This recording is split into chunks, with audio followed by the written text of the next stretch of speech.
अपने घर के आगे से एक बूढ़े मुसाफिर को गुजरते देखा। पूछने पर पता लगा कि उस बूढ़े को पास के दूसरे गांव में जाना है।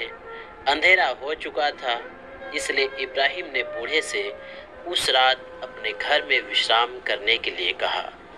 बूढ़ा मुसाफिर इस बात के लिए मान गया। घर पहुंचकर इब्राहिम ने बड़ी श्रद्धा से उस बूढ़े के लिए खाना बनाया, फिर हाथ मुंह धुलाकर बूढ़े के आगे खाना परोस दिया। बूढ़े ने अभी पहला ही कौर मुंह में डाला था कि इब्राहिम बोले, महोदय, भगवान कितना दयालु है। बूढ़े मुसाफिर ने खाना खाते खाते जवाब दिया, समझ में नहीं आया कि आपने यह बात क्यों कही है। इब्राहिम मुस्कुराकर बोले, यह दयालु भगवान की ही तो कृपा से है कि रात के अंधेरे में आपको अगले गांव तक सफर नहीं करना पड़ा।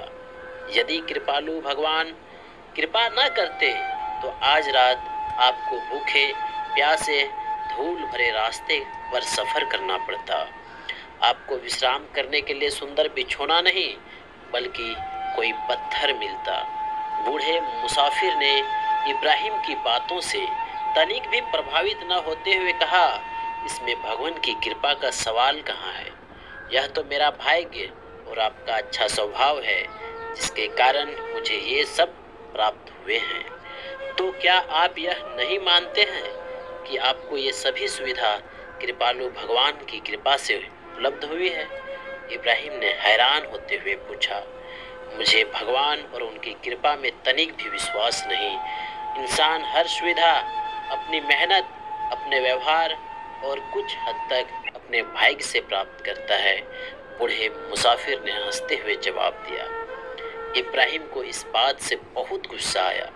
उन्होंने बूढ़े मुसाफिर को खाना छोड़कर उसी समय अपने घर से निकल जाने के लिए कहा।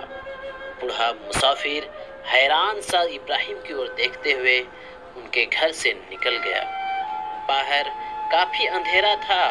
इब्राहिम के मन में कुछ दया भी उभरी, लेकिन फिर भी वह भगवान की कृपा से इनकार करने वालों को अपने घर में ठहराने के लिए तैयार न हुए। उस रात जब इब्राहिम सो गए तो उन्हें सपने में भगवान ने पुकारा और पूछा, बूढ़ा मुसाफिर कहाँ है। प्रभु, उसे तो मैं घर से निकाल दिया, इब्राहिम ने जवाब दिया। भगवान ने पुनः पूछा, क्यों। उसने आपका अनादर किया था प्रभु, इसलिए मैंने उसे घर से निकाल दिया। इब्राहिम ने बड़ी नम्रता से उत्तर दिया।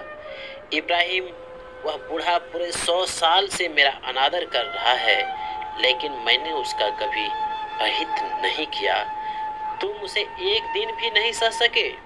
तुम कैसे महात्मा हो और फिर मेरे बनाए जीवों का अनादर करके तुम मेरा आदर करने का दम कैसे भर सकते हो।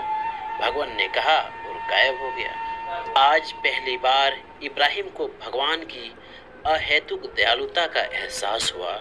उधर वह बूढ़ा मुसाफिर उसी रात ही अपने घर को आसानी से पहुंच गया था, क्योंकि रास्ते में उन्हें अपना परिचित साथी मिल गया था।